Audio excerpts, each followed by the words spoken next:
अगली सुबह दोनों बहनें अपनी जमीन को देखने जाते हैं, जिसमें दोनों बहनों ने मेहनत करके थोड़ी सी सब्जियां उगाई थी। दीदी, अच्छा हुआ कि माँ बाबूजी के जाने के बाद हमने यह जमीन बेचा नहीं।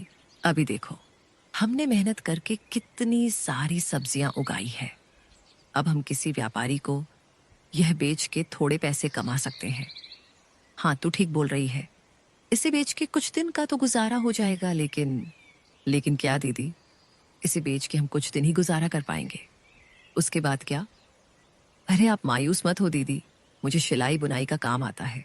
मैं वो करके घर खर्चे निकालूंगी। आप बस घर संभालना। कोई जरूरत नहीं तुझे ये सब करने की। तू क्या मुझे बेकार समझती है? तू घर पर ही रहना। मैं लोगों के घर काम करने जाऊंगी, और मुझे बांस की सीजें बनाना भी आती है, जो बाबूजी ने सिखाया था। ये करके मैं घर का गुजारा निकाल लूंगी। यह सब बात करके दोनों कुछ समय अपने खेत में व्यतीत करने के बाद घर आते हैं और अपने अपने काम में लग जाते हैं। रात को जब दोनों सोने जाते हैं, तब दोनों बहनें अपनी मुश्किल भरी जीवन के बारे में एक दूसरे से बात करने लगते हैं। दीदी, माँ बाबूजी के बिना ये रातें और भी डरावनी लगती हैं। सब कुछ खाली लगता है ना दीदी? हाँ मीरा, पर अब हम माँ बाबूजी दोनों की जिम्मेदारी निभा रहे हैं। हमें हार नहीं माननी। ये जमीन, ये घर, सब कुछ उनका दिया हुआ है।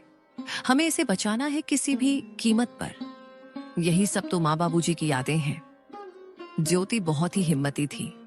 वह तो किसी से मदद भी नहीं लेना चाहती, लेकिन उसे अपनी बहन को लेकर बहुत चिंता होती थी।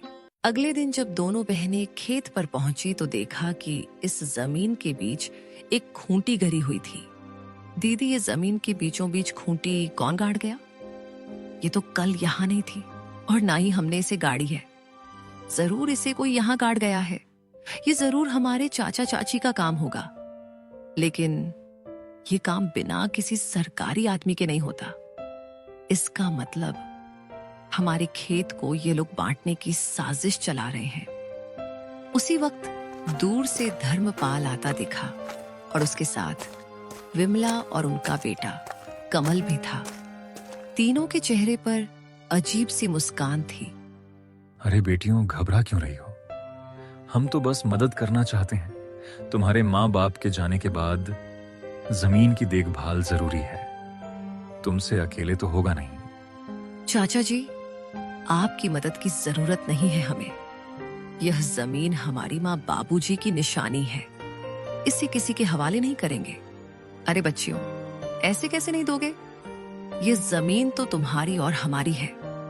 कमल के दादाजी ने अपने दोनों बेटों को बराबर हिस्सा करके दिया था, लेकिन शायद तुम्हारे पिता अपने आखिरी दिनों में तुमसे यह बात बोलना भूल गए। इतने साल तो हम साथ ही खाए पिए हैं। हम तो तुम्हारे भलाई ही चाहते हैं। अब ये दुश्मनी क्यों? दुश्मनी तब शुरू हुई चाची, जब आपने हमें अकेले समझकर हमारी जमीन पर नजर डाली। और चाची, दुश्मनी तो आप लोग हम दोनों से निकाल रही हो। अरे मीरा, इतनी गरज क्यों रही हो? छोटी हो छोटी बनकर रहो। ऐसे बड़ों के बीच मत बोल, समझी?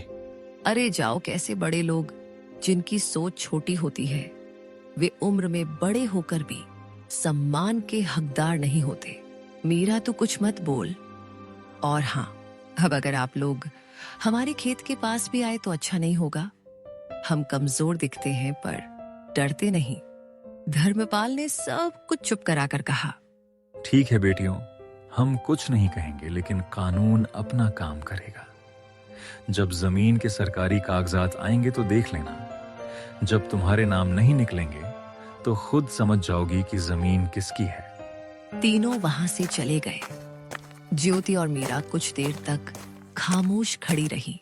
दीदी, क्या वो सच में कागज बदलवा सकते हैं? कुछ भी कर सकते हैं मीरा। लालच में आदमी अंधा हो जाता है। हमें किसी पर भरोसे नहीं करना चाहिए। अब हमें बहुत संभाल के रहना पड़ेगा।